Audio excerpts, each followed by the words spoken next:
একাত্তরের মুক্তিযুদ্ধ কোনো বিশেষ দলের নেতৃত্বে হয়নি। এদেশের আপামর জনগণ ওই যুদ্ধে অংশ নিয়ে প্রাণপণ লড়াইয়ের মধ্য দিয়ে বাংলাদেশ নামের রাষ্ট্র প্রতিষ্ঠা করেছে। ফ্রান্সের রাজধানী প্যারিসে বিএনপি ফ্রান্স শাখার আয়োজনে বিজয় দিবসের তাৎপর্য শীর্ষক আলোচনা সভায় এমন মন্তব্য করেন বক্তারা। ফ্রান্স শাখা বিএনপির সভাপতি সৈয়দ সাইফুর রহমানের সভাপতিত্বে এতে লন্ডন থেকে টেলিকনফারেন্সে যুক্ত হন যুক্তরাজ্য বিএনপির সভাপতি এম মালিক।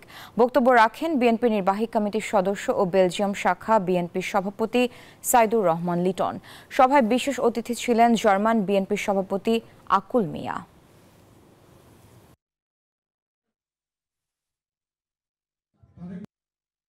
যারা দীর্ঘ 17 বছর রাজনীতি করতে গিয়ে ফ্যাসিবাদী কায়েম করেছে এবং দেশের অর্থনীতিকে লুণ্ঠন করেছে, বাক স্বাধীনতা, গণতন্ত্র এবং মানবাধিকার লঙ্ঘন করেছে, সেই সমস্ত দলের নেতাকর্মীরা যারা এই সমস্ত কর্মকাণ্ডের সাথে সম্পৃক্ত ছিল তাদেরকে বিচার আওতায় এনে বিচার করা হবে। স্বৈরাচার পতনের পর আমরা একটি মেসেজই থাকবে এই বর্তমান সরকারের কাছে, গণতান্ত্রিক ভাবে একটি নির্বাচন দিয়ে যেন বাংলাদেশের রাজনৈতিক দলগুলোর হাতে ক্ষমতা হস্তান্তর করে।